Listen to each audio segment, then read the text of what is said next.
to the channel, where today we're doing another layout update. Now then, to get started with, yes, it has been a while since I have done a layout update, but I thought we would bring you one when I've done a fair amount of progress. Now it has been a bit of hit and miss, but we have done quite a bit. So then, we also have running around today on the loop, which will get its own separate video, my Batman Class 57 XX pannier tank hauling a mixed goods train. It's not prototypical probably with some of the wagons, but it's what I have in my collection, and one of the rules in this hobby is it's your layout, you do what you want, so I thought we'd have that. Right then, let's get straight on with the layout update. So then, with us starting at this end of the layout, as the pannier tank crosses over onto the main line, if we lift up the camera, we can see, first of all, this white gradient here, with some track on. So as you may have known, I think I've said it in quite a lot of the videos, above the filler yard, about there, we are wanting to have a heritage railway. Now, as you can see this point here, which was one of the first sections of track on the layout, we want to make a heritage railway. So this will be the embankment up to the heritage railway. Now currently, as you can see there, the track is a bit far too steep on the first gradient. So what we want to do is, we're going to either redo this with wood, or try and use something else that's a bit sturdier, or maybe use this, but try and work out how to make it better. So as you can currently see, track isn't in the best place. Oh yes, we've been working on that, testing trains. Some trains work on it with lighter loads, others we have been working with the double header function on the Gauge Master controllers. Now as we can also see here, more ballast has taken place. We've ballasted quite a bit here now. I think all of it's done now on the front there where we want it, except for the points. The points are going to be, what in our case, the fiddliest bit. So we want to make sure we get this right. We don't want to have to be doing it a few times. We want to try and make sure we can get this right. Hopefully on the first try, maybe 2 turns. We don't want to keep doing it over and over and over. There's also more lights have turned up as well, so from the last one there was only 2 of these red buffer lights, but now there is 4 and we have got 1 spare. Now as we move along, we can clearly see yet again more ballasting has been done, as you can see all along here along the track. Now we also have this here. We're just going to brush over that. That's we've used some of this water stuff where you put like glue stuff in the ballast, you spray water and it glues, so that looks like that's rusted either the actual pin or around the pin. Anyway, we have also got, what we can see here is some benches. So these little red benches, now we don't think they're going to stay red. We might paint them green or something, as they would have been more or less in Great Western. Maybe not these type of bench styles, but they'll look a bit more appropriate. We also have a few people, like this woman holding her phone. Like you see many people nowadays on the platform. Now we're currently using blue tack just because they're just for now. They're not going to be permanent, but we're going to try and use some tacky wax when we have more people to populate the platform. And as you can see, we've got several people all on the platform. As if the camera focuses, yep, all on the platform, just dotted about. There's only a few at the moment, but trust me, more people will arise. But here is my favourite person, as I knock one over behind the camera. Little focus. This is a man taking a photo. So, if we look from his point of view, it is looking over at the King, at what is currently sat in the MPD, the King class, and one of my Britannias, one of my dad's Britannias. So they're currently being stationed there, with a few more bits added, which I thought would look just pretty nice. A few scattered parts, bits, bobs, wagons there. As you can see, more of the lights placed as well. That signal's currently there as it's a broken one, but I thought that looked nice.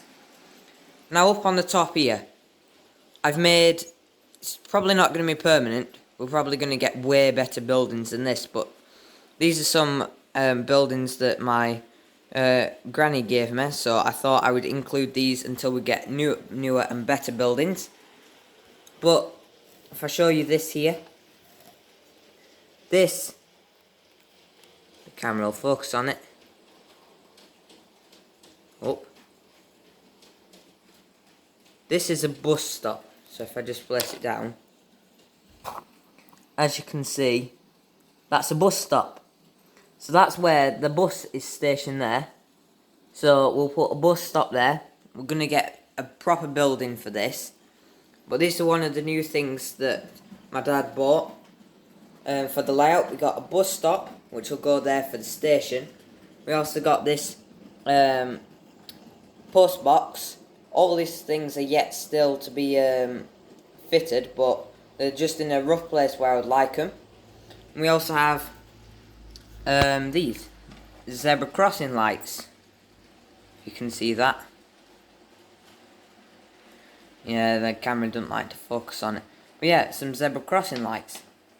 Well, I made a little town out of what I had, with some vintage buses, some more modern buses. Granted, maybe not all these are period accurate, but yet again we go back to the thing of, it's your own model railway, you can do what you want, so feel free to do whatever you want. Now, these are from P&D Marsh models for 00. We got a Bellish bus stop and post box painted. Well, of course, you also saw we also have the zebra crossings.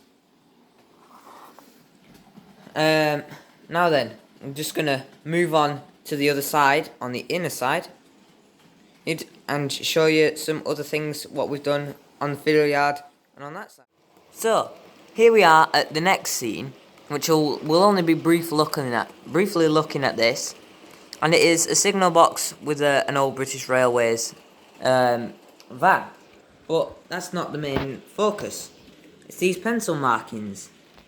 The pencil markings go all the way around under there and up to the tunnel, which has also been carved out to fit with that. It stretches all the way down and along to there, to that tunnel.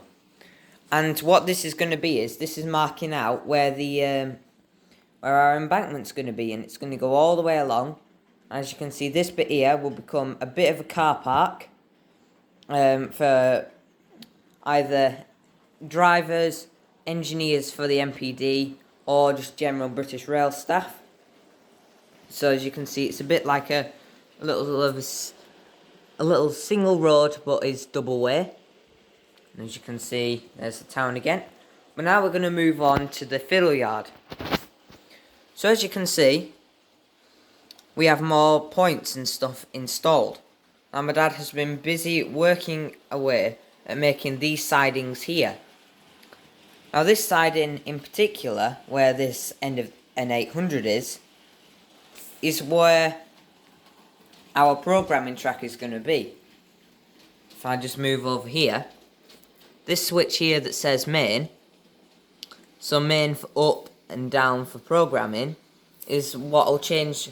So this line can be changed from programming to main, which is what the pannier tank's running on, or we can mess with some wires and quickly and easily change it to analog. So we can run trains, I just pan over, to these, which we are going to try and sort out, which is some of my dad's trains when he was little. And so we can test them and see if we can get them to run in DCC. Now, as we come up to the end, my dad has been working on some more track designs, and he's trying to make little areas so when we get more trucks and stuff and use the stuff we have at the moment, we can do a bit of shunting and stuff and storing locos, so we can do light engine moves. Like as you can see here, we've got some locos stacked up, run them round and swap them with locos here and run those ones back round here. Now the DMUs are sat there. This one will probably become another DMU. No, this one will become the DMU siding. The DMUs will come down this one here, run into there, and cross over back into here and just form one long queue. So it's a bit like a full rotation, so you're never using the same DMU in and out. Because obviously these DMUs I'm going to try and run one way in and all the way back out again. So it's a bit like a rotation. So these are quite a few sidings we got. So we got sidings there for local storages. These here for this one here for DMU swaps. Some others for, or all of them can be used for freight. Like this, like the pannier tank that's hauling them. Hauling these wagons. Mix and match them all up here. So yeah, that's pretty much for this layout update. I'll just put you back on the tripod and we'll end the video. So then, as we now near the end of the video, I would like to thank you all very much for watching, and just want to tell you that I will be filming the next week's video, or the video, if I haven't put anything else out in between it, will be a review of that Bachmann pannier tank, which is numbered 5775, which is the numbered pannier tank from the Keighley and Worth Valley Railway, which is my local heritage railway, and so I thought, why not get it? So, thank you very much for watching, and please like and subscribe and comment if you have any other video ideas you'd like me to do on the railway. And yeah, that's pretty much it. See you next time, guys. Bye.